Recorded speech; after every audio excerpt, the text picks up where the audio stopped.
What is going on, beautiful people? Welcome to another episode of the Narcissists Code. I am your favorite self-aware narcissist, Mr. Lee Hammock, aka Mental Healness from TikTok, Instagram, Twitter, a little bit more Twitter, YouTube, as of course, and in podcast form as well. If this is the first time tuning in, I am a diagnosed narcissist. I have narcissistic personality disorder. It is my cross to bear. I've been in therapy for the last 4 years, y'all, almost 4 years. October of 2017 is when I first started going to therapy. I'm in psychotherapy. If you want asking questions, what type of therapy I'm in, what type of therapy that I'm in is psychotherapy.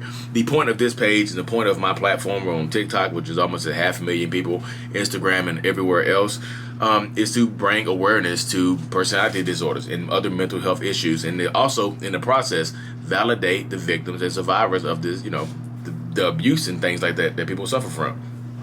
Today's episode is going to be about differently in public. It's going to be about how me being a narcissist, how I used to notice that my wife would act differently in public than she would at home and things like that. And let me preface this by saying, I'm going to lead off by saying that she acted differently because I am in fact a narcissist and I made her uncomfortable at home and in other places as well. So she couldn't be herself around me. I'm going to lead with that. So I know I posted a video similar to this on TikTok, and it went viral, has almost 3 million views on it. About this situation, and people kept commenting saying, oh, because she didn't feel comfortable around you. I'm like, duh, I said it in the video. So I'm saying it up front. She did not feel comfortable around me. So let's get into it now.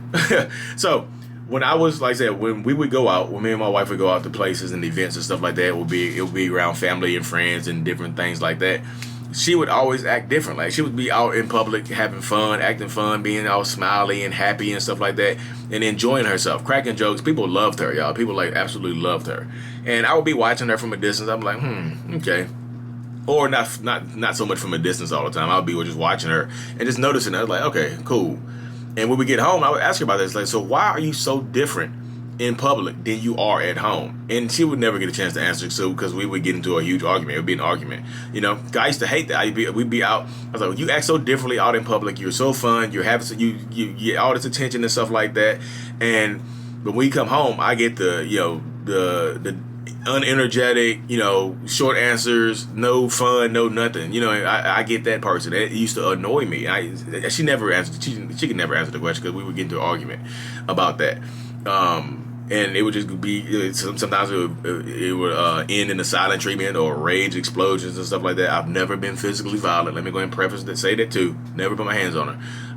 But we get into arguments over that type of stuff. And like, it would annoy me. And like, literally, it would annoy me so much. Like, when we come home, I was building up the anger while we were at the event, but I wouldn't let other people see me angry. I would be happy and smiling at other people's faces. But because I said, I knew as soon as we got home or the car ride home or something like that, I was going to bring this up. And so many people in my comment sections on TikTok and Instagram agree with this. And that's why it went viral, because so many people shared it. I think it has like 14,000 shares right now, because people have been sharing it because they resonated with it, men and women alike. And they were just saying, they're like, yeah, I always felt more comfortable being out in the crowd or whatever. I could never be myself at home because I was walking on eggshells. I didn't know what would set him or her off. So I would never voice my opinion. I would just keep quiet or whatnot. And I didn't feel like myself. Like, I used to love going out to different places because I could be myself. I could actually be myself in the environment. I could felt comfortable around other people because I know the person I was with, they care about their image so much that they wouldn't embarrass me. Some of them, listen, some of them will embarrass you in public. They don't care. But like, they care about their image so much that they want to see us argue in front of people. So I know I could do what I wanted to do. I could be who I wanted to be. But I knew as soon as I was going to pay for it when I got home. I knew I was gonna pay for it when I got home, and that and that resonated so much with people. And the reason behind it, y'all, because like, of course, is the reason behind because I am a narcissist.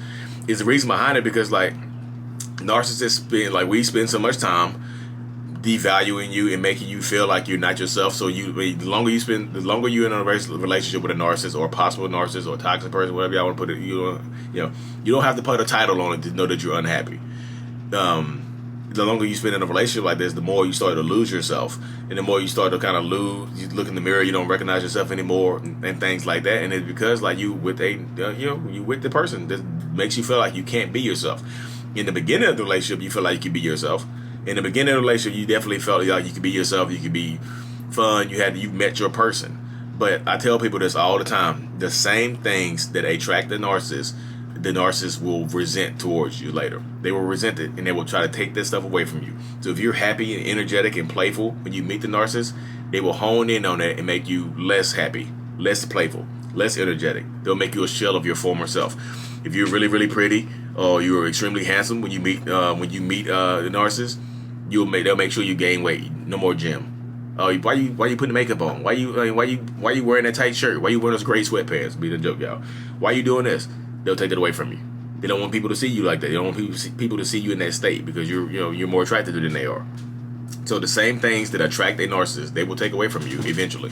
They will try to strip you of that. They will try to strip you of your identity because, we as narcissists, we don't really have an identity of our own. So we try to mirror that in other people. And when we mirror it, we mirror other people's stuff. We want to make it our own, so we take it away from you. So you no longer do that type of stuff. So the same situations would arrive with my wife because if you ever meet her or whatever, she's gonna do a live here pretty soon. You'll see she's fun, energetic. She's playful. She's the funniest woman I've ever met. I tell her that all the time. She's just funny. We can vibe. We can have intellectual conversations and things of that nature. So when we would be out with her friends and stuff like that, or just to be in bigger groups, she would be that person again. That person that I first met or whatever, she would be that person again. But when we came home, boy, argument. Why are you doing this? Why are you so different around everybody else? It turns into an argument. I know people can resonate with that. And I didn't realize why she was doing it because I was a narcissist. I still am. I didn't realize why she was doing this. I couldn't understand why she wouldn't feel comfortable around me because I didn't think I was doing anything wrong to her. I was just being myself, and that was stripping her. Being myself was stripping her of her identity. And nowadays I think back about it, I'm I hate it. It just makes me uncomfortable thinking about it like that. Yeah, so I'm making amends for the rest of my life to try to help other people in this situation. To feel better about themselves, let you know it's not you. Sometimes the narcissist, the insecurities in the narcissist will present themselves in different ways. At home, they're a different person. I tell people this all the time. The person closest to the narcissist is going to get treated the worst. So if you are out and about, this does not even have to do with intimate relationships, y'all. This can be your dad, your mom, your kids, your brother, your sister, your cousin, your best friend, your boss. They're going to treat you differently. They're going to wonder why you act differently around other people than you do around them. And the boss, being a narcissistic boss, that dynamic is going to be different anyway. But if you, because people are going to act differently around you anyway because you're the supervisor, because you're the boss, the CEO or whatever. They're going to act differently around you regardless. So that dynamic kind of plays itself out, narcissist or not. But in other situations, if you go out differently, everybody's acting different. If you might be the problem. If you're a narcissist watching this, or somebody that's called you a narcissist, you're watching this video, and they act differently, they act more energetic and fun, and they feel like they can be themselves, not being around you, or because you make them uncomfortable. You make your insecurities make them uncomfortable. Your narcissism, possible narcissism, makes them uncomfortable. So they cannot be themselves around you. You have stripped them of their identity, and it might be a tough pill to swallow, but you have. If you're going to try to get that person back, you need to work on that and stop making them feel so insecure, like they can't voice their opinion, like they are constantly walking on eggshells, like they are constantly having to skate around the issue, like they don't, they're constantly waiting on you to explode on them or leave them or get them the silent treatment or something like that.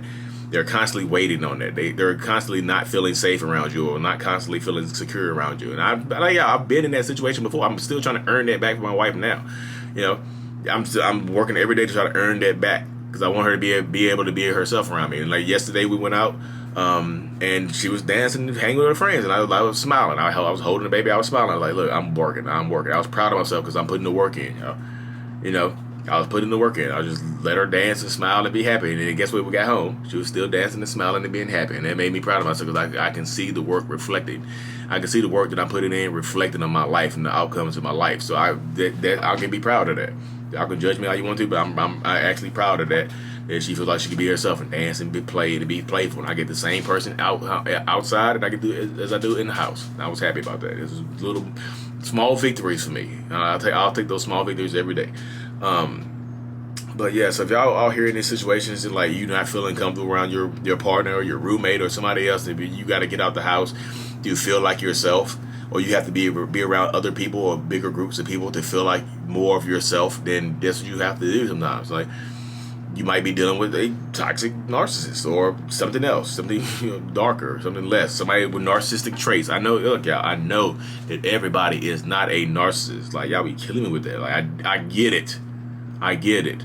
Everybody is not a narcissist, but sometimes they are. Good God, y'all be killing me. You're just giving women excuses to treat men bad. Like, no, if you are out here treating women terribly or men terribly, and my videos resonate with them and make them call you out or make them feel more comfortable or give them an explanation to why they feel differently to make them feel less crazy, you might be a narcissistic piece of S. Get better, do better, go to therapy, work on your issues, work your issues out in therapy, not on your partner, not on your kids, not on your parents, not on your coworkers, not on your friends, not on your students. Work on it. Not on your online friends, not on your platform, not on your people who you bully online and stuff like that. Working your issues out in therapy, not on your people who care about you. That's what I said. I get to that point where I'm telling you, I used to literally loathe that. This is one of our main arguments. And I know that, like I said, let me cover this point too. I know that narcissists act differently in public than they do at home, but it's typically, to treat you worse. They treat everybody else like a shining star, but they get home or whatever, and they treat you terribly because, it's like I said, the closest person to a narcissist gets the worst of them, gets the insecurities of them. And this is why, too, because I keep saying that. Let me explain a little bit more. So the closest person to a narcissist gets treated the worst because you become the person that can do the most harm to their narcissist. Like, you are the person that has the most power over that narcissist. So they treat you the worst. They keep you, even though they act like they love and care about you, or you're in a relationship with them and married to them, have kids with them, they also keep you at arm's length. And make sure they make sure they always have secrets and stuff as well. Because I get that a lot. People say they spent 12, 13, 14, 20 years with a person and don't know who they really are. Like, they know everything about me, but I don't know hardly anything about them. Like, it's weird. It's a weird relationship dynamic.